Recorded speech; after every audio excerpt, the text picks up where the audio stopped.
Behind the Knife, the surgery podcast. Relevant and engaging content designed to help you dominate the day.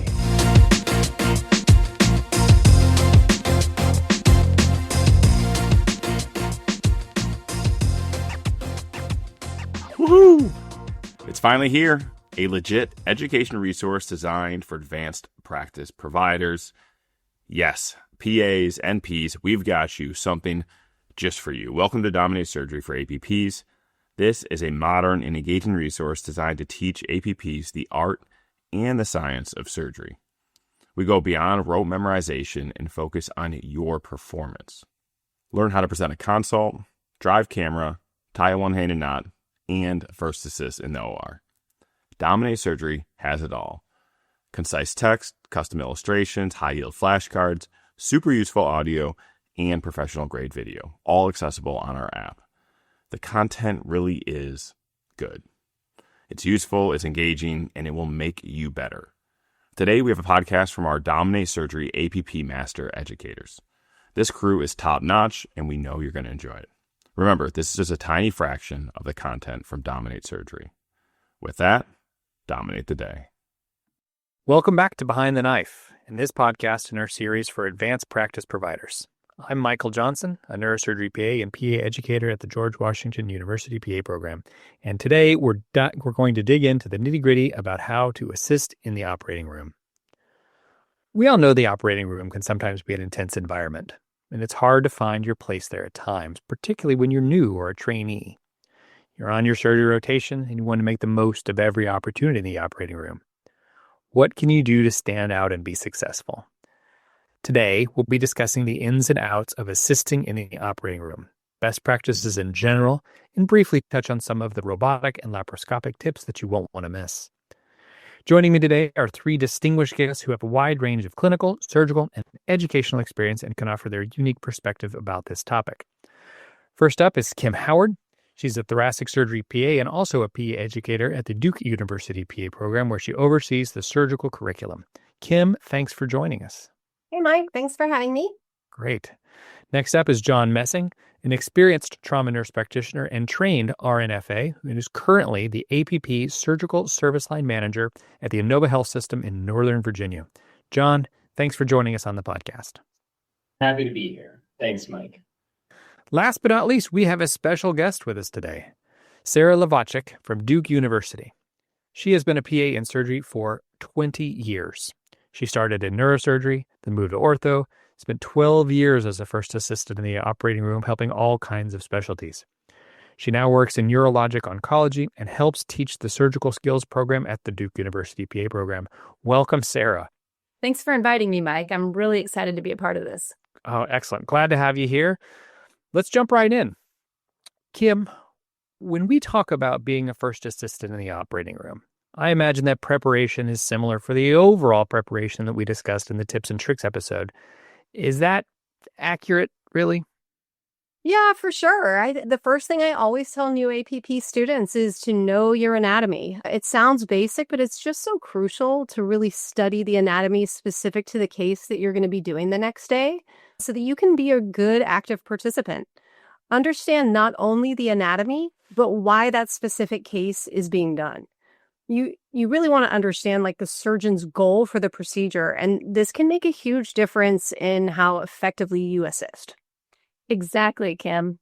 If you're the main assistant for a case, you have to prepare, just like described the night before, but you're also the main person to prepare for the surgery that morning in the OR. You always want to go to the OR early, have your films up and ready before the case starts. If you're responsible for admission order sets after the case, try to get organized and ahead of those as well. Familiarize yourself with anything unique to the case or the patient. It really helps everything run smoothly. Another important part of setting up is supporting your surgeon, and it's usually a bit different for each one. Every surgeon has the way they like to do things, and they're right for their case. So know your surgeon's preferences, their preference cards, how they like their room set up. As you're new, if you're working with multiple surgeons, keep a running list to help keep it straight. Oh, I agree. I really agree with this, Sarah. In my experience, first assisting is all about this preparation and anticipation. If you plan ahead, set up early, get your orders entered, and then when you have unanticipated things, which will happen, and you get a consult or a page, you won't get behind so easily. But, back to first assisting, building on the general skills that help with all type of cases is what we're after next. Kim, what are some of the foundational principles that you teach when it comes to first assisting? Yeah, it's a good question. I think one basic principle that we focus on and that we teach is just the idea of tension and countertension. It's a key concept when you're assisting and when the surgeon is dissecting something. It can be really natural for some learners, but not all learners. So it's important to highlight it. When you apply those opposite forces, you really can help create a really nice plane in which the surgeon can dissect. We've all tried to use laparoscopic scissors when the tissue isn't being pulled tight, and it's just an exercise in futility. Yeah, definitely. That's a great tip, and an important principle. Learning how to just basic things about how to work with the tissue. John, what's another important principle that you would like people to keep in mind, regardless of the type of case? So try to be ready for whatever the surgeon might need. Again, these are often simple things. For example, if you're not actively retracting or focusing on another job, you could be getting ready with the scissors if they're suturing so that you can cut the suture as instructed after they tie the knots.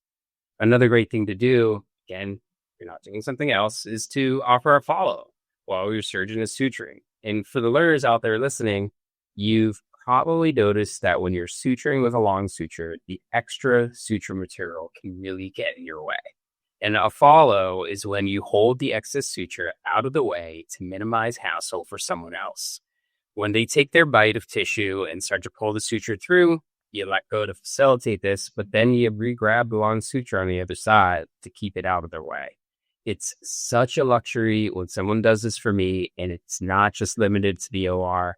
As a trauma APP, believe me, when I'm in the trauma bay trying to close that lac, this can be such a help. That is a great tip. I will also add that it's important to know when to stay out of the way. And I don't mean that negatively. It's something I've learned over the years. It's important to be ready with a cut or a follow, but also try to read the room and know if the surgeon just needs space to do what they're doing. If it's a small surgical area and everyone's leaning in, you might not be the one that needs to lean in the most because your head might obstruct the surgeon's view. So sometimes getting out of the way is also an important skill. Great point. Reading the room. And I think it's a through line in a lot of the discussions that we've had here. So great stuff about kind of general principles of assisting. We are going to zoom in, no pun intended, or maybe it is. Zoom in on laparoscopic and robotic surgery. Now, Sarah, you have quite a bit of experience with these. Could you walk us through some of the importance of helping out in these types of surgeries? Yeah, absolutely. The first thing is when you're piloting the camera in a laparoscopic or a thoracoscopic case, your job is crucial. You're the surgeon's eyes, and this takes practice. It's a lot harder than it seems just driving a camera. The number one rule is to keep the horizon steady. You don't want to be moving so much that everyone in the room is getting seasick. That means knowing how to use your camera equipment properly, keeping the buttons towards the ceiling, understanding the equipment itself. Is this a 30-degree scope or a 0-degree scope? Is it a 5 millimeter or a 10 millimeter scope? These nuances can really affect how you position the camera. Know how to focus the camera, how to white balance, how to adjust the brightness, how to troubleshoot bad lenses versus light cords. All of these things will help make you a great first assist. Knowing when to zoom in and when to zoom out for a perspective is another key skill to try to master. And this will vary somewhat on surgeon preferences. I would also say that an important part of successful assisting with minimally invasive surgery is understanding how to bring the instruments into the field of view. And this is also sounds easy, but hard to do. It's important to use external cues. So if I'm bringing an instrument in and trying to go towards the liver, I might need to look outside of the screen at the actual patient's body and say, where is the liver anatomically? And then guide my instrument that way. You can also use the angle of the scope to guide the direction that you want to move your instrument. You don't want to surprise the surgeon by suddenly moving the camera and ruining their view because you need to find where your suction device is coming in. And you certainly don't want to hurt critical anatomy when you're bringing in sharp instruments like sutures or scissors because you can't find your instrument. Sarah, that's so true. I can't count the number of times actually that a newer assistant or student just couldn't find themselves on the camera because the stapler or the instrument was essentially perpendicular to the camera on the outside of the body. And if I'm piloting the camera, I try to zoom out to help, but it really does take practice. Also, you talked about bringing in the grasper, and that reminded me that anticipation is key here also. Like if you know the next step is going to involve suturing, for example, then try to get your suture ready and get the tip of your grasper just like on the edge of the camera field so that you're ready with that next suture when the time comes. And then if you can find yourself ahead of time, you're just going to be that much more efficient. Oh, yeah. And when it comes to bringing in the suture, do not be holding the actual needle to bring it in. It won't go through the trocar, or it'll get knocked out of your grasper, and now you've lost the suture needle in the body. Always grab it about an inch away from the needle and never change direction as you go through the trocar. Oh, John, you are so right. There is nothing worse than losing a needle in the abdomen and then spending the next hour having to go look for it. True. What about robotic first assisting specifically? Robotic surgery, it's really becoming more popular in this standard of care in a lot of situations. What is it about having a good first assistant that can really help a surgeon kind of do this and develop their practice? Sarah, if you were precepting a student right now, what are some important things you would pass along about robotics? That's a great point because I think the robot is here to stay and only going to get more popular. A lot of people are really intimidated by the robot. I mean, I certainly was when I first started. But if you get a solid understanding of the equipment and the buttons, it really just becomes a matter of practice. If you can play around with a robot before you're in a sterile operating room, definitely would advise you to take advantage of those opportunities. Docking the robot is essential to the whole case. So if we can dock the robot well, it will help the case go more smoothly. And there are various trainings for this, both in person and online. Students can research, but I teach these specific nuances when I have a patient in the OR with me. Okay, for starters, you want to make sure that your trocars are the correct depth in the patient. So these robotic trocars have a bold line, and that should be at the level of the fascia. That's an easy first step. Another step after you dock the robot is to look at the big numbers on the arms. Those should be spaced about a foot apart to avoid the arms from colliding. And you can even have a little more room on the fourth arm because that one's often a retractor. When we're bringing in the robot arm, you want to bring it in straight down to the trocar in the abdomen to dock it. But then, again, looking at that external anatomy like we talked about earlier, you really want to change the angle of the trocar when you bring the instrument in so it doesn't plunge down into the abdomen and damage the structure. Those are just some small things that you have to pay attention to. Practice. After you dock the robot, you'll do a little maneuver called burping the robot, and that'll help keep the right tension on the trocars. These are lots of tips and tricks, and I think, again, the more you get to practice, the more this will make sense. Know which arm is holding which instrument.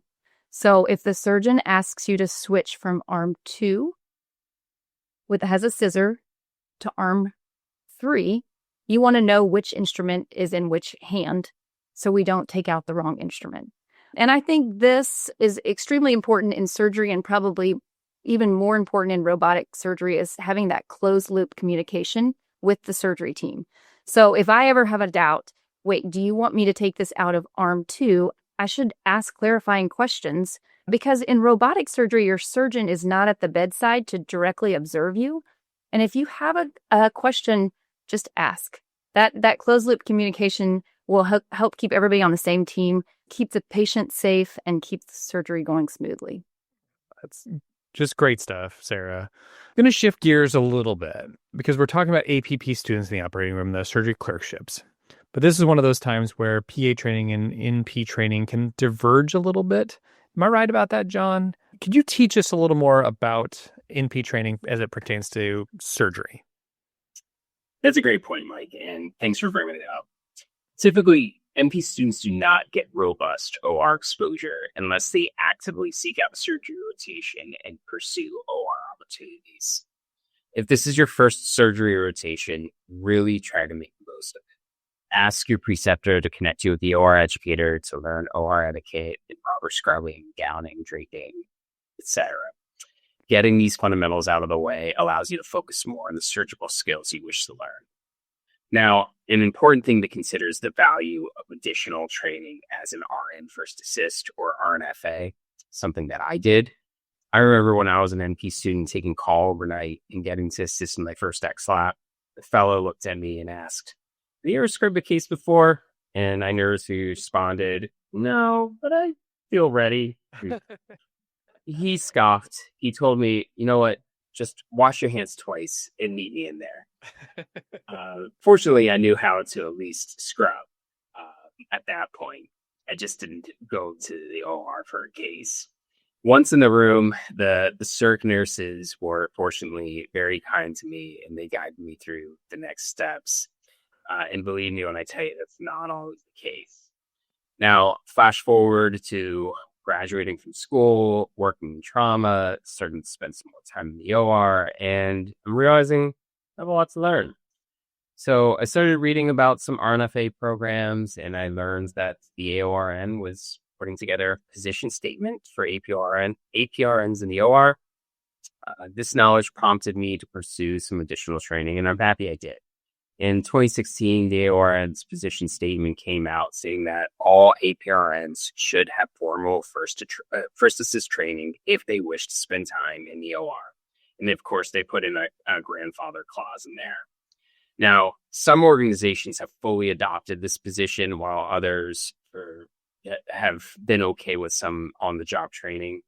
But I always tell people, do what's best for your training and for your patients by considering one of these programs. It's going to provide you some structure that'll strengthen your skill set while also avoiding a future where the training is mandated for it. Thanks, John. Thanks for those insights. I think it's really important because, we're doing the same job out there. We're taking care of patients. And I think it's important that we both know, how we get there. And so going to move on, see if there's any final thoughts from this team about first assisting before we close. John? The more opportunities you seek out as a student to assist, the more comfortable you're going to be. In doing so, you'll also find ways to add value in the OR. Learn to follow, track, suture, hand tie, use any downtime you can find to practice. If another student is in the OR first assisting already and nothing is happening elsewhere in the service, have a presence in the OR as an observer. It demonstrates engagement and interest, and people are going to notice. It's good for you. Yeah, Mike, I would add that it's okay if you don't know everything at first. The more time you spend in the OR, the better an assistant you'll become if you're paying attention. When I first started, I would always ask the surgeons or just say to them, "Hey, I know that I've never helped you, so help me help you." Oh, I love that. Right? If they know that you're invested, they'll be more likely to teach and let you get involved. And it gives them an invitation to give you helpful feedback because they know that you care. Sarah, I love that. I had never heard that before. I would add, Mike, that hands-on experience is really priceless. And so because of that, you have to sort of dive in. Like Sarah said, the more you practice, the better you'll get. And you don't have to know everything to start. I think it's important not to get discouraged if you don't perform perfectly in the OR as well. Like everyone was new at one point. Absolutely. So I think we'll wrap here. Thanks, everybody. These are great insights from a really distinguished group. Great insights about first assisting, how to be a good part of the team and help out in the operating room. A big thank you to Kim, John, Sarah for sharing their expertise today. To our listeners, thanks for tuning in to Behind the Knife. Be sure to check out our other segments about APP education and surgery. Until next time, stay sharp and dominate. Be sure to check out our website at www.behindtheknife.org. Download our free app available for Apple, iOS, and Android. Simply search for Behind the Knife in the App Store or Google Play to download the app.